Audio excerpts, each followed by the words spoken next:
Back on the Young Turks. All right, we switch gears now. We're going to have, I suspect, a bit of a political conversation.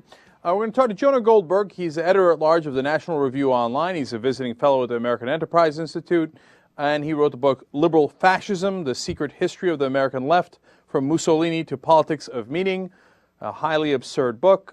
He's now promoting a book he's editor for, Proud to Be Right. That's also interesting. So, Jonah, welcome to the Young Turks. Thanks very much. I'm assuming you haven't actually read my book, but that's fine. Of course not, because it has an insane title like Liberal Fascism. Why would I read a title that nonsense? a title that actually comes from H.G. Wells, one of the most important liberals of the 20th century. Yes. But hey, it's okay. No. If it's okay, then make the case. That's how this is going to work, where you're going to pronounce from the beginning that you think certain things are absurd that you haven't read. It's good to know. But let's move on. Jonah, I got a question for you then along those lines. If I wrote a book called Conservative Nazis Like Jonah Goldberg, would you read it? Conservative Nazis like Jonah Goldberg? Yes. No, because that's stupid. Oh, but liberal fascism makes sense, so that I should read that book. And about how progressives are like Mussolini. That makes a lot of sense, so I should pick up and read that book, right? Your example is stupid because it's a book allegedly about me. Actually, I would read it if it was an entire book about me. I probably would read it. I was going to say, actually, you probably would. At the same time, the title "Liberal Fascism" comes from a speech by H.G. Wells in which he was talking to the young liberals at Oxford University, in which he called for Western progressives in America and in Britain to embrace what he called liberal fascism. He also called for enlightened Nazism. The fact that you're ignorant of progressive history does not justify you calling my book absurd when I'm on the phone with you. So, Jonah, I assume you don't think there were any conservative Nazis back then, right? Because my understanding of history is that a lot of conservatives in this country were in favor of the Nazis, and certainly the Nazis themselves were conservatives. So if I wrote a book about conservative Nazis, that would make a lot of sense. And I'd go, hey, that was the conservatives back then, including, for example, George W. Bush's grandfather, who did business with them. Conservative Nazis, that'd be a great book, right? Yeah, that stuff has been so debunked by every serious historian, the Bush Nazi grandfather stuff. So there were no conservative Nazis. Let's leave Bush aside. There were no conservative Nazis. Oh, there were certainly American people who you would qualify, and I would probably qualify as conservative, who were pro-Nazi. Okay. But so do you get no major conservative intellectual that conservatives today revere was remotely as pro-Nazi as the New Republic was pro-Mussolini. Look, I don't give a damn what H.G. Wells or Orson Welles said in 1920 or 1820. That has nothing to do with me. So when you write a book today about how liberals believed in fascism, can you see how people might be upset by that? Because it's like me saying, hey, at some point conservatives like Nazis, and today I'm going to write a book about how the conservative movement was built by Nazis. I have no problem with you getting offended by the idea that you can't get past a cover and a title and not even care where the cover and the title come from. The simple fact is, if your personal self-esteem and self-worth and self-identification is so wrapped up in the word liberal, you can't get past that. That's your hang-up. No. It has nothing to do with my personal identification. You don't know jack about what I wrote. Why would I waste my time on a book like yours? There's a million books in the world, and you're going to write about a book about how liberals are fascists, and I'm supposed to waste my precious time reading a nonsense book with that nonsense title? It doesn't have to do with the fact that I'm offended. It's just that I would never waste my time with an asinine premise like that. Well, the simple fact is you clearly don't know what I write in my book. Right? Because you say that I'm saying that all liberals are fascists. Jonah, you're on the show. Enlighten us. Tell us what your brilliant thesis in the book was. The brilliant thesis in the book was that people like you don't understand your own intellectual history, and there's this. I understand my own intellectual history. I don't know. I don't understand Wells's, and I don't understand Wilson's, and I don't give a damn about theirs. Fair enough. If we're going to do this sort of trial lawyer thing where you're going to logic chop every pronoun I use, yes, I'm going to be logical. Yes, we will be doing that. That's the word you want to use. The fact is that the National Socialists of Germany were socialist in almost every objective sense that we understand the word socialist. Benito Mussolini comes out of the socialist movement. He earns the title Il Duce as the leader of the socialists in Italy, not as some crazy right-winger. Benito Mussolini was an atheist. The Nazis hated Christianity. The Nazis were for wealth redistribution, socialized medicine, and all of the rest.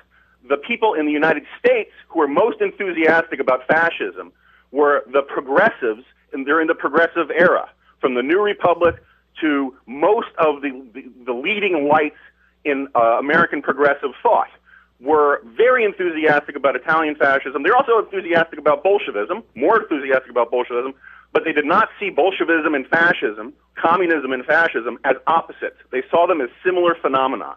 And there has been 70 years of spin and BS from people who like to use this argument ad Hitlerum, that anybody who disagrees with progressives must be an anti-Semite or a Nazi. And it is a deeply offensive slander, and it seems to be the one that you've so bought into, you don't even care to be educated against it. Jonah, but no one here made the argument. I didn't make that argument. You're the one calling people fascist. I never said conservatives were fascist. You came out I never and said liberals are fascist. You said the entire history of liberalism is based on fascism. You wrote a whole book about it. And then you connect us to Mussolini, and you connect us to the Nazis. First of all, the Nazis, I know you love to pretend they're not Christians, right? Everybody loves to pretend that.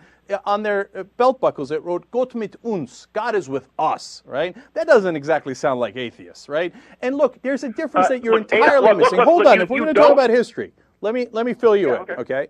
So, look, there's a difference between the right wing and the left wing. So, for example, the Bolsheviks and the communists, etc., they wanted the government to take over corporations and take over everything else and to run industry, right?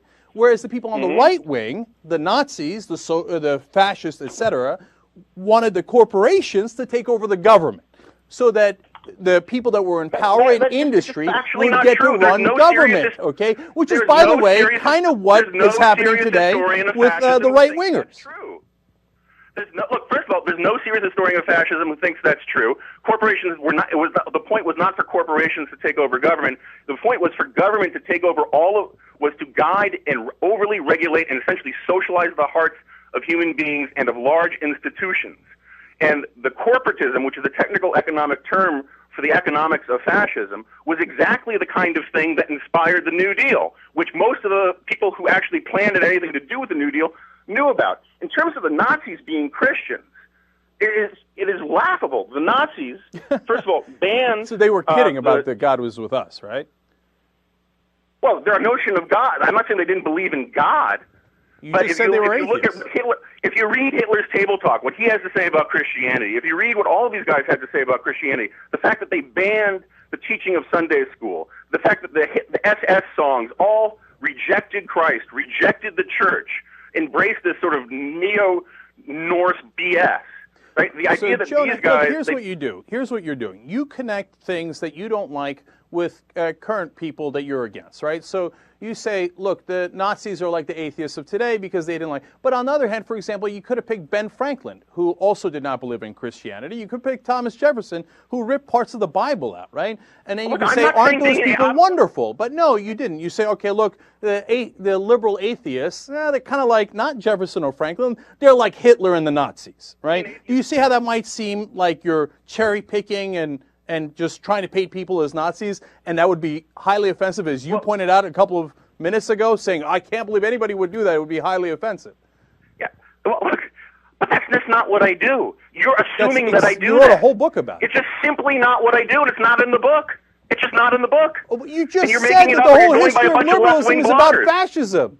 That's exactly what you do. You just said the whole history of liberalism is about fascism, and you're connecting that history to the current. So you think, because this is interesting, if you say it has nothing to do with current day liberals, nothing at all, fine, then we move on. I don't say that. So you do say that. You do connect them. So you're saying that you're connecting current day liberals to fascists, aren't you? Isn't that the point of the book? Look, you, along with a vast number of contemporary liberals, work from assumption that somewhere in the DNA of contemporary... Work from the assumption that somewhere in the DNA of contemporary conservatism, right, somewhere, not saying that, I don't think you accuse contemporary conservatives of all being Nazis, but the assumption that is built into contemporary liberalism is that the further you get away from liberalism, the closer you get to Nazism. But nobody ever said that. I didn't say that. I didn't write a book about that. You wrote a book about how liberals are fascist. So you're projecting. You're projecting in your mind, hey, everybody who doesn't agree with me is evil and a Nazi and a fascist and a Bolshevik and everything else. And you're saying, I think that. I didn't think that. I never said this in an interview. I've never said it on the show. But, dude, all I'm saying is that you don't know what my book is about, and you keep asserting. No, you just told me what your book is about. And you just said a minute ago that you connect present-day liberals to fascists. You just said that, didn't you? Yeah. You do know that the word connect and equate are different words, right? Okay, so they're just connected to Nazis. They're just, but not exactly equivalent. I don't know why I didn't read the book. I should have seen the connection. Okay. So yeah, look, if you want to look, I'm glad to debate this with you. But all I'm going to say for the record, not like a lot of your listeners give a rat's ass, or that you do, but you really do not know what the hell you're talking about in terms of what I wrote my book about. Okay, and period. So by the way, it's just to connect all the dots, and we're talking to Jonah Goldberg, and he's now also the editor of Proud to Be Right. So the Nazis were liberals, and the communists were also liberals. They're dictators taking over the government, so they're all liberals. Is there anybody not a liberal who's a bad guy? Is there anybody who was right-wing? Anybody at all in history? Was Genghis Khan right-wing, or was he also a liberal? Look, I don't know who you're pandering to or why you're making a jackass of yourself. I know lots of liberals who are wonderful people. I don't think that all contemporary liberals are Nazis or anything close to Nazis. Are you not merciful? But I'm asking you, I asked you a question about history. Is there anyone who killed anyone? I mean, the dictators, the Nazis, the socialists, the dictators, were they all liberals or were any of them right? No, of course not. Oh, thank God. There are lots of bad. I don't make the assertion that there's no such thing as a bad conservative or anything like that. I think, for example, Franco, who wasn't a fascist, but he was a bad dictator. Pinochet was a bad dictator. There are all sorts of people who are bad right-wing dictator. There are all sorts of bad people who were right-wingers. And I'm ashamed for some of them. The racists in the 1960s in the United States were overwhelmingly right-wingers. And that is something that I think conservatives should be ashamed of. All right, great. No, I don't do what you claim I'm doing. Okay, no, just the Nazis and the communists. But that's okay. At least we got a Pinochet. Okay. And I don't say that Nazis and communists were liberals.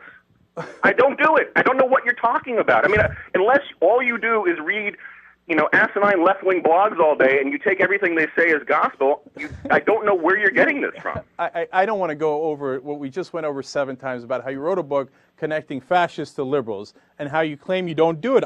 It's okay, maybe I'm slow.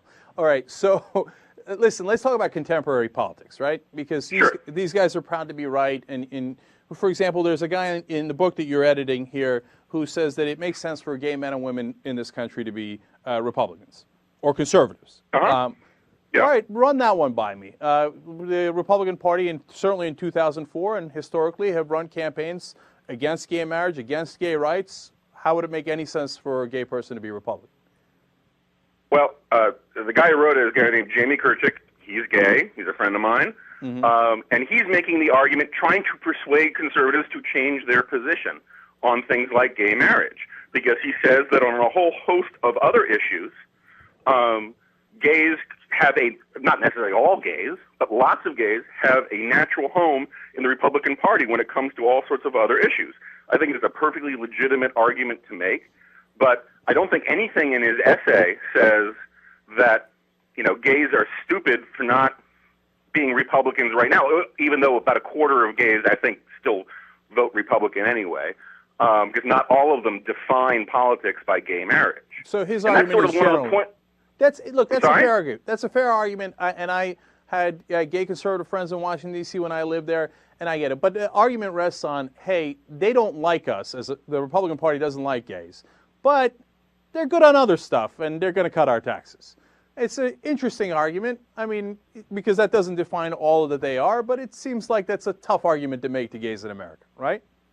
Well, I don't think personally that equating opposition to gay marriage is a one-to-one relationship with not liking gays. I know gays who don't really care about gay marriage either, right? So there are other issues. You know some fascinating gays. I'm sorry? You know some fascinating gay guys, so they say, yeah, take away my rights, it's okay, I got no problems with it. And if you take away my rights, I know take away what rights? They don't have the right yet. You can't have it both ways, right? I mean, it's not like gays have you the haven't right. taken away their right because taking you it never away. gave They it don't to have them. the right yet. That's awesome. I'm sorry? That's awesome. You can't take away their rights because you never gave it to them in the first place. Okay, Well, if you think I'm that's just, a compelling argument for gay I'm Americans. correcting your language the way you correct mine, right? Okay, all right. If you think that's a compelling argument for gay Americans to become Republicans, okay. I don't think it's a compelling argument for gay marriage. Do you do this? No, with all no, your no. guests, I or said you for just do it gay with conservatives? Americans. I said for gay Americans to become Republicans. If you think that's a compelling argument, okay, Reed, proud to be right. All right, now, Jonah, one other thing. Here's the thing I don't understand, right? You're worried about the government taking over, et cetera, and I'm worried about too much government control. For example, I'm worried about corporations. You know, we talked about fascism before, controlling our government. For example, the Wall Street guys who bought all of our politicians and continue to get not just bailouts, but the Federal Reserve giving them trillions of dollars, et cetera. So I'm sure you're against all of that, right? So we should have Wall Street reform that does not allow them to take risky derivatives bets, for example, with what is indirectly taxpayer money. You agree with that, right? It depends on the reform. I think I don't like the bailouts. I think that you know, public choice theory guys have a lot to tell us about when regulators get in bed with big corporations and liberals and moderates call it reform. What really they're doing is setting up a system for perpetuating bribery. I'm for getting rid of all ag subsidies to big corporations. I'm for getting rid of anything that could be remotely called corporate welfare. What I want is for the government, you know, to stop getting in bed with corporations at all. And my problem with the approach that people like Barney Frank and others have to big corporations is basically what they want to do is get government and business more closely entwined. That these regulations basically mean that these big corporations on Wall Street and elsewhere almost by necessity have to lobby the government because their profit margins are going to be determined by what regulators and congressmen say rather than by what markets say. Right. So I'm for a radical separation of government and corporations. Right. Those poor guys, they have to lobby the government. They're choiceless. It's not that they wanted to buy the politicians and buy the system off to eliminate the competition. What could they do? The government made them do it. Look, Jonah... If government sets what your profit margins are going to be, your Jonah, business is going to be about influencing government. That's No, they don't set the profit margins. What part of the Wall Street reform sets profit margins? No part. Look, take utilities. It's a lot easier, right? Okay, utilities, no, we're talking about Wall Street set by reform. corporations. No. Let's look, look, and I'm trying to simplify the point so I can make my point, which is simply that you know, there are lots of businesses that have to have a buy your leave from regulators. Now you have under Sarbanes-Oxley, and you have under this new stuff with derivatives and all the rest. Look, I am for clamping down on some of that kind of stuff, and that's fine. And honestly, I don't believe you. Okay, because here, let's that's fine. And now I'll I'm a tell you liar why. And you're ignorant. No, okay. no, I know. Okay. I know. I'm ignorant, and I come from fascists. I know that. So listen, my question is very specific because I think it's going to show it. Look, for example, I don't believe that the banks which have federal deposit insurance should be able to gamble with the depositors' money by putting the money into investment banks, their investment bank side. So I believe in the Volcker rule that we should split those two entities. Do you agree with that or no? Okay. That was in the reform. Yes. Do you agree with that or no? I'm torn about it. I generally don't like it, but I'm open to persuasion about it. I truly haven't made up my mind about it. All right, look, that's fair enough. And look, Jonah, the reason I tell you I don't believe you is because I just read an article, for example, today, and my guess is that you're going to support these guys. The Republicans in the Senate, so Richard Shelby and Lamar Alexander, et cetera, said if they get into power, their first objective will be to get rid of Wall Street reform. See, that tells me that they have no interest in any reform or regulations. Oh, okay. All they Can I want to ask do you a is question? sell out to the Wall Street banks and give us that corporate control over government. Can I ask you a question then? Yes. Go Why ahead. did Barack Obama and the Democrats get vastly more money from hedge fund managers and Wall Street than the Republicans did in 2008? That's vastly more money. I'll tell you, that's a good question, and I'll tell you two things related to that. One, they did because the Republicans crashed the economy. And so the guys looked around and said, hey, you know what? Maybe if we keep electing Republicans, we'll all be bankrupt. So let's try a Democrat. And then what wound up happening? When the Democrats wound up trying to reform Wall Street, they said, well, that's not what we wanted. So now they've flipped and are giving vastly more money to the Republicans to try to get back in charge. So that's how it went down. And you honestly believe that? You think you actually think that cartoon version of history is correct? That You're talking about cartoon versions of history. That's funny. I Okay. I mean, all look, right. you're going to boil down the decisions of all of these Wall Street tycoons and these Wall Street businesses to the idea, we have to punish the Republicans. You asked me no. You asked me a simple question. They're bought and paid for, but, oh gosh, now let's give all our money to Democrats. That's your explanation about why this happened. Look, you asked me a simple question. I gave you a simple answer. If you want, I can get a lot more complicated than that. But if you're trying to get me to say that Democrats are also bought by Wall Street, hell yes, they are. Did you see what Chris Dodd did? I think that reform effort was a joke. I would have gone 100 times tougher. And Chris Dodd hates Elizabeth Warren like you guys do because she would actually protect consumers. So basically, here's my problem with your position. I will try to do it as a non-confrontational way as possible. Every time we have some sort of economic calamity, the idea that comes forward from people in government and from reformers, let's call them, is that the government needs to get much more involved in these matters, right? And already untrue. It depends on the situation. Some things call for regulations, others don't, and it depends on the regulation. Of course it depends on. I agree, it depends on the regulation, and I'm sure there are counterexamples to it.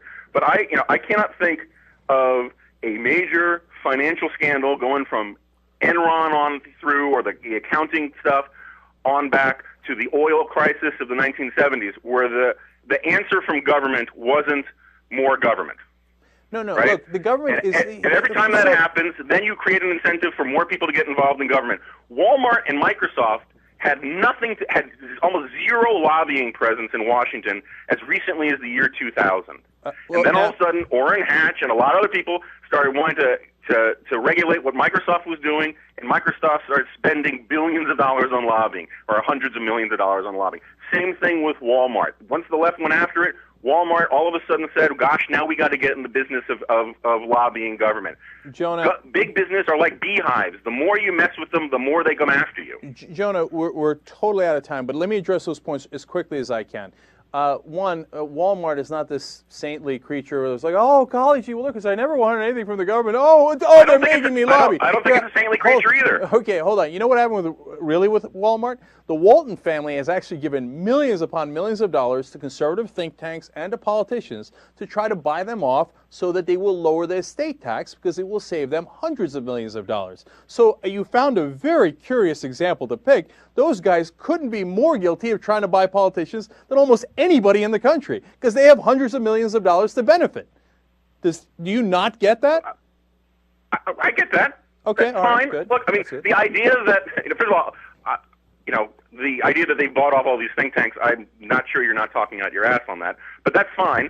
The idea that somehow people aren't going to, it's a very strange sort of cognitive dissonance that the liberals have, that somehow the smartest and rightest thing for labor and union and poor people to do is to vote solely on their economic interest, to organize based upon their economic interest.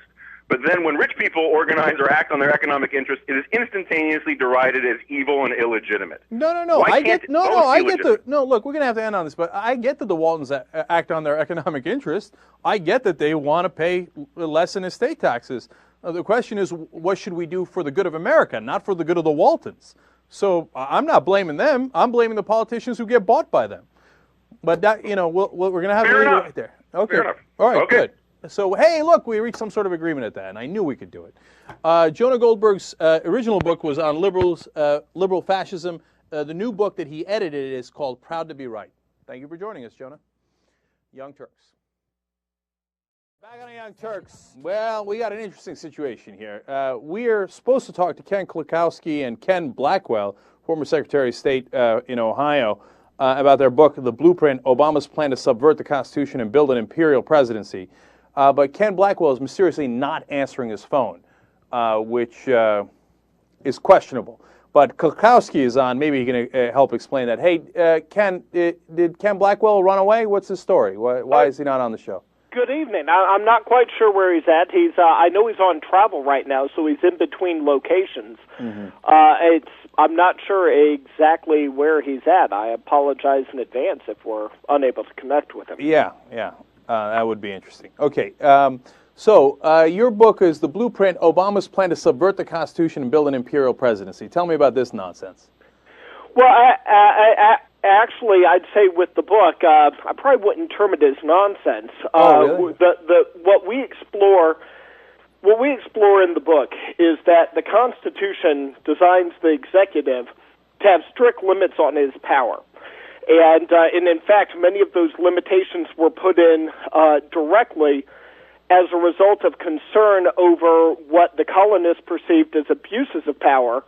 Agreed. I agreed 100%, Ken. So let's move on to present day when I'm sure you're livid about Republicans trouncing the Constitution and saying that we shouldn't give people Miranda rights. Maybe we should even revoke their citizenship without even trying them. I know you're livid about that, right? Well, I'd certainly be livid about anything that's unconstitutional. The only thing that I've heard about revoking citizenship was proposed by the year 2000 Democratic vice presidential nominee, not a Republican.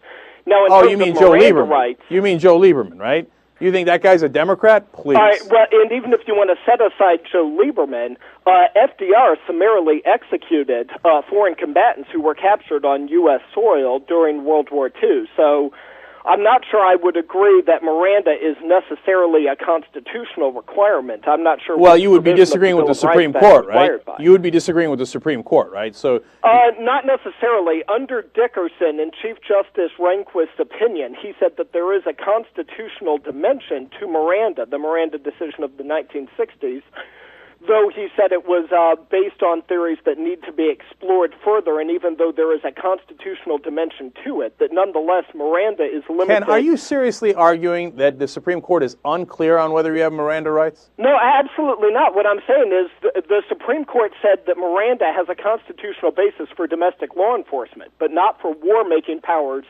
under the foreign policy purviews of the president under his Article 2 commander-in-chief. For example, for the Times Square bombing, that appears to be in New York, New York. That would be in the United States of America by an American citizen. Now, that's unfortunate. That's terrible. So was Tim McVeigh. That was unfortunate and terrible, et cetera, et cetera. So, I mean, I don't get it. I thought you guys were on the side of the Constitution. Why are you making an argument? We certainly are. The reality is that FDR captured saboteurs. Well, you're going back to 1873. What are you doing? Do you want me to answer your question, or do you want to talk? Okay, no, I don't know why we're talking about FDR. I'm asking you about what's happening today.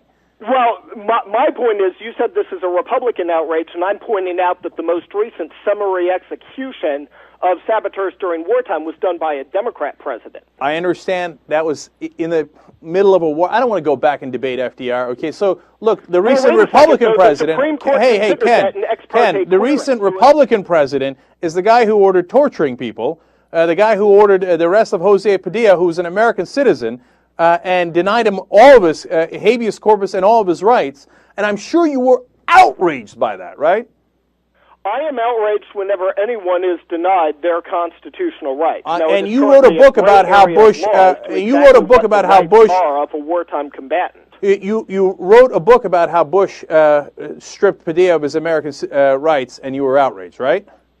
I'm sorry. Of how former President Bush stripped who of his constitutional Jose Padilla. rights?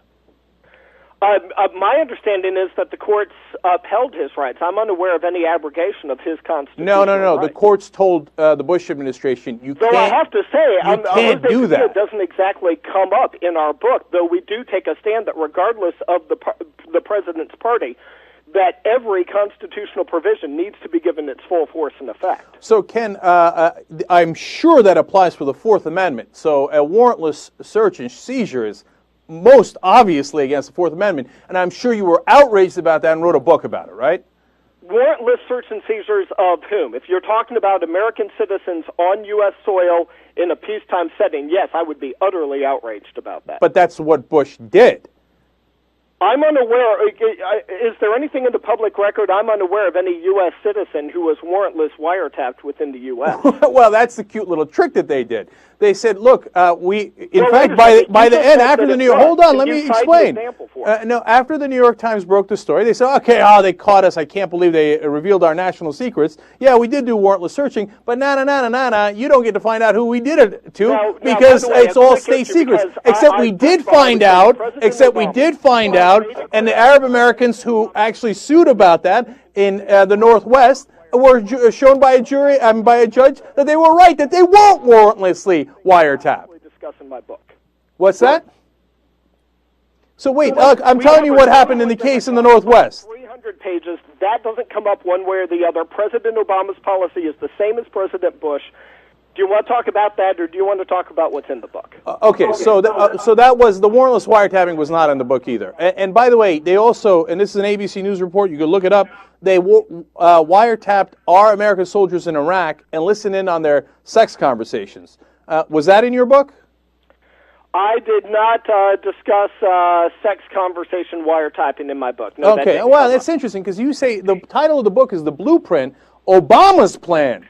Obama's plan to subvert the Constitution and build an imperial presidency. That's exactly right. That's interesting. All right, now since you didn't care about that at all when the Republicans were in charge, and you didn't give a lick about the Constitution or the imperial presidency when the Republicans were in charge, Ken Kulkowski, why don't you tell me about what Obama's doing? Discuss any of the topics in our book as to how President Obama is subverting the Have at it, Hoss. Hit me. Go ahead. What is Obama doing that's so bad that all of a sudden you care about the Constitution? Well, there's a number of things. First of all, there's the issue of running executive policy out of the White House through czars that are not confirmed by the U.S. Senate and not accountable. Did Bush have czars? I'm sorry? Did Bush have czars? Did Reagan have czars? Who created the drug czar? Go ahead, tell me. Well, now, to the extent that there are any czars that are unconstitutional, by all means, that has to be opposed. And did you write a book about it when the Republicans had czars? Did you write a book about it when the Republicans had czars? The Republicans had dozens of czars. Did you write a book about it then? Or did you wait till the Democrats in office? Authority without Senate confirmation. But they had the same exact situation under Republicans, and you admit that. So why didn't you write a book about it then? What Reagan-era czar was exercising executive authority? What does that mean? Look, the czar doesn't mean anything. It's a word that's made up. No, there is no actual technical czar. Do you know that? Do you know that? Do you know that? Do you know that czar doesn't mean anything? That it's a made-up word? And the Energy Department, what policies they need to design regarding cap and trade, regarding carbon emissions, regarding energy policy. So is it your contention? That is a direct exertion of executive authority. You have Ken Feinberg, the pay czar, who has the unilateral authority to reduce the compensation of any publicly traded company that's receiving public funds. Ken, None of that took place in the previous administration, either Republican or Democrat. Bill so, Clinton Ken, let me get this right, because I want to make sure you're saying something absolutely false, okay? Are you saying that none of the czars in previous administrations had any executive authority whatsoever? But then all of a sudden when Obama came in, the same exact czars and some new ones, all of a sudden, boom, they have executive authority and they're running amok. Absolutely not. To the extent you're not saying that. For example, to the extent that a drug czar would advise a president, either Democrat or Republican, that's fine. To the extent that a drug czar, either Republican or Democrat, would be exercising executive authority. What does that mean? I call that means issuing legally binding directives that impact private citizens. So you agree that the drug czar did the same exact thing under Republicans and Democrats? And I'll make absolutely clear that if someone is not a Senate-confirmed official in that regard, that's problematic. Now, a number of people... Okay, and that problem you wrote about before Obama, right? Because it existed before Obama. Hang on, a number of the people in the White House are actually Senate-confirmed. And to the extent that they are, if they are fully susceptible to transparency laws in the Administrative Procedure Act, then that's okay, whether they're called a czar or not. But these people who are appointed to offices that were not created by Congress, the officers holding them not subject to Senate confirmation and not subject to congressional oversight, to the extent that those people advise the president, that's fine. But to the extent that any of those people exercise executive authority over American citizens, that's where it becomes unconstitutional. Ken, here's what I think. I think those czars had almost the identical power under Republicans, and that you never gave a damn about it, but now Glenn Beck says, czar, it sounds Russian! It sounds Russian! Go! And you admit here, hey, you admit here that they almost had the same exact power, but Ken Feinberg, who's a new czar, has slightly more executive authority sprinkled in, and so all of a sudden you're outraged by this. And I find that disingenuous. So give me example number 2. Ken Kulkowski is the author of The Blueprint, the Obama's plan to subvert the Constitution and build an imperial presidency. Give me example number 2 of how he's subverting the Constitution. Absolutely. I'll give you another example. Attempting and contemplating doing cap and trade or doing card check through administrative action instead of through legislation passed by Congress. that would wow, violate the Constitution. You got him. You got him, man. You weren't worried about warrantless wiretapping, but you're worried about an administrative action on card check? So do you understand that our regulatory agencies regulate, that they make regulatory decisions all of the time? Hang on a second. Article 1, Section 1, Clause 1 of the Constitution says that all federal legislative power is vested in Congress, not in the executive. And the Supreme Court made clear as early as 1928 in the Hampton case that Congress can never, under any circumstances, delegate its legislative authority to the executive branch. You just read me the part of the Constitution that says that Congress makes laws. Of course it does! For the executive branch to make legislation. And so I know, because you're saying Congress makes the laws, not the executive. I couldn't agree more, right?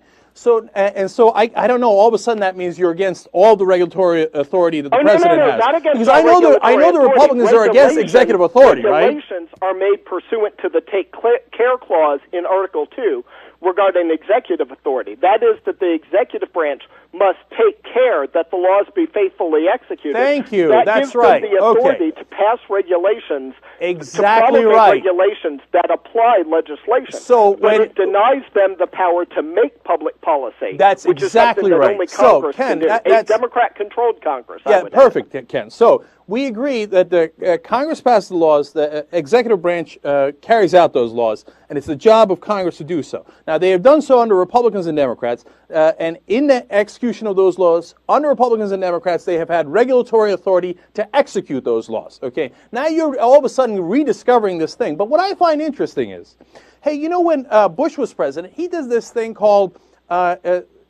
signing statements, where he would say, yeah, the Congress, hold on, let me finish. Wait, hold on, let me finish. So he said, yeah, this bill, it looks pretty good, except I don't like this part and I don't like this part. So I'm going to write a signing statement saying, I'm not going to do those parts. I'm just going to do the parts I like.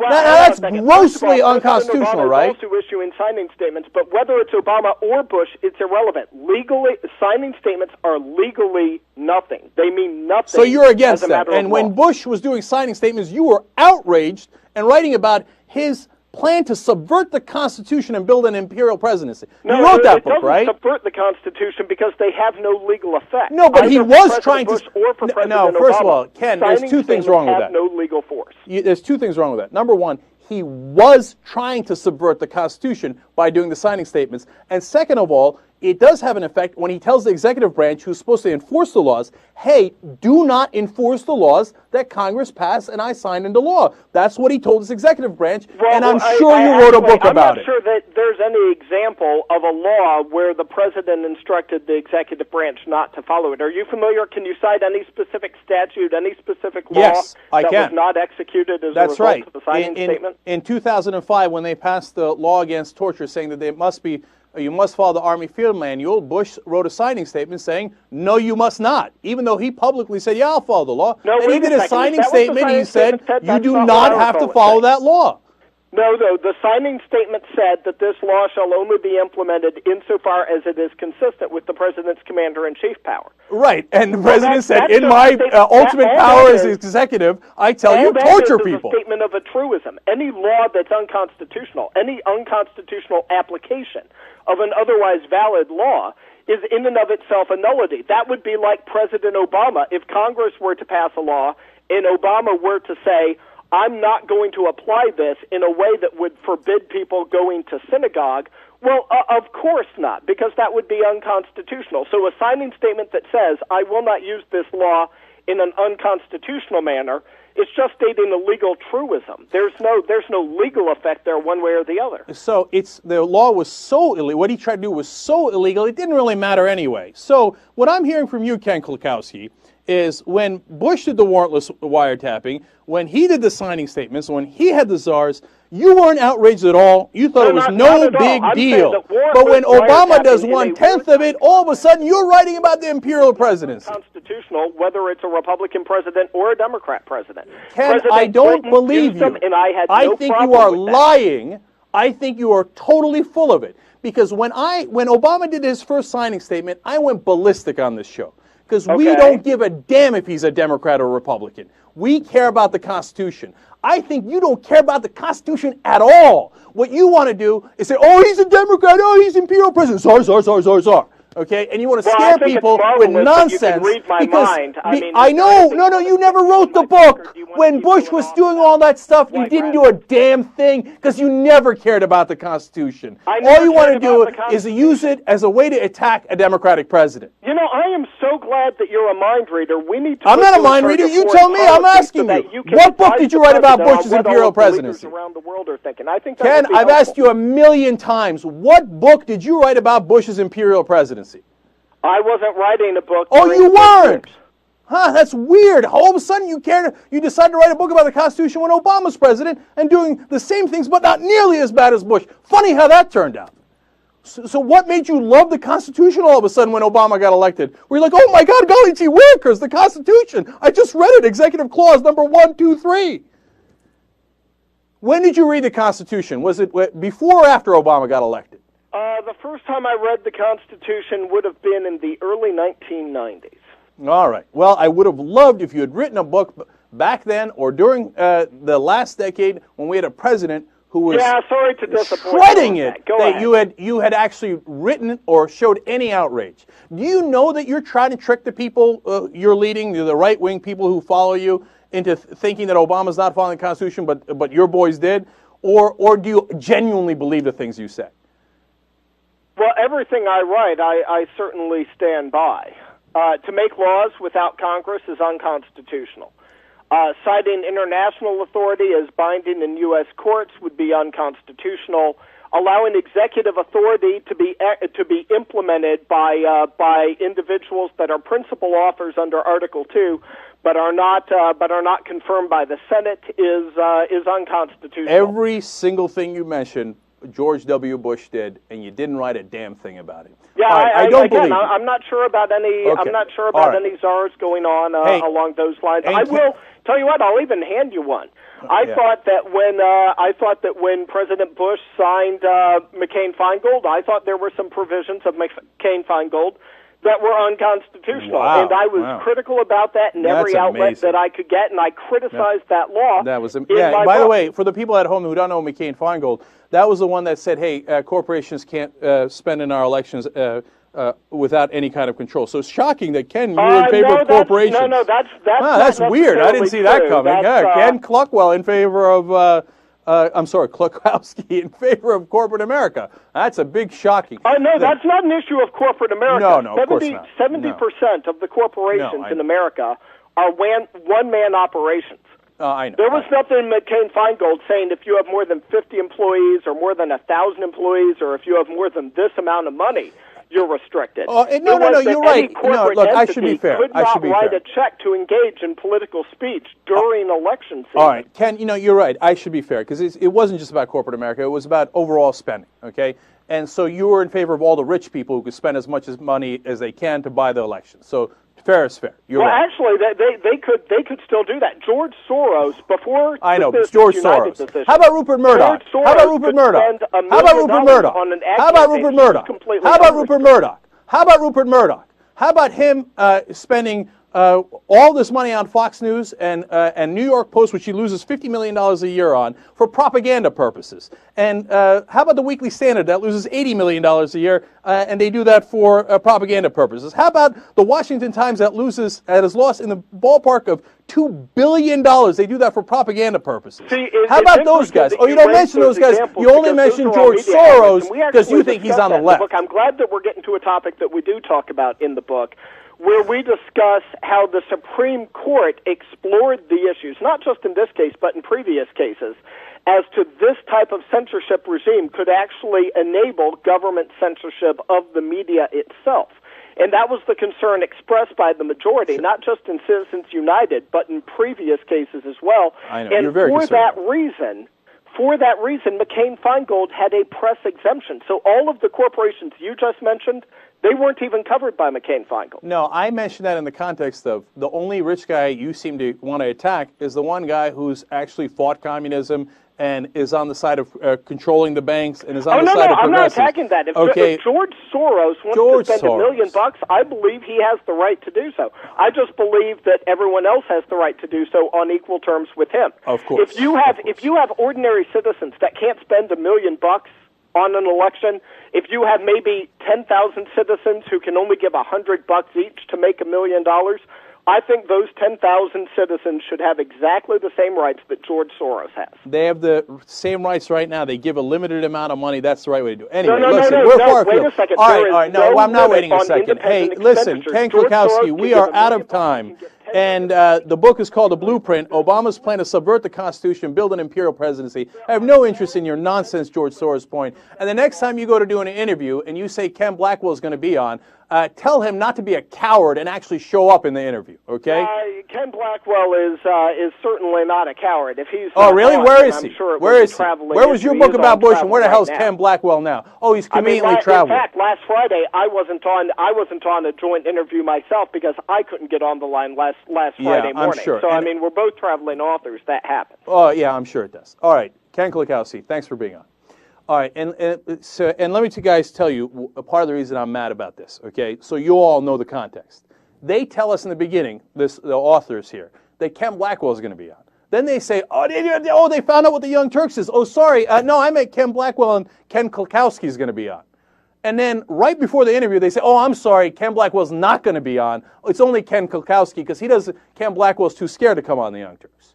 Okay, well, don't write a bunch of lies in your book, a bunch of BS, and then send this guy to come and propagate that BS if you aren't man enough to come on here and defend your BS positions yourself. This book is total crap, and no one with any sense should buy it. How you like me now? Young Turks.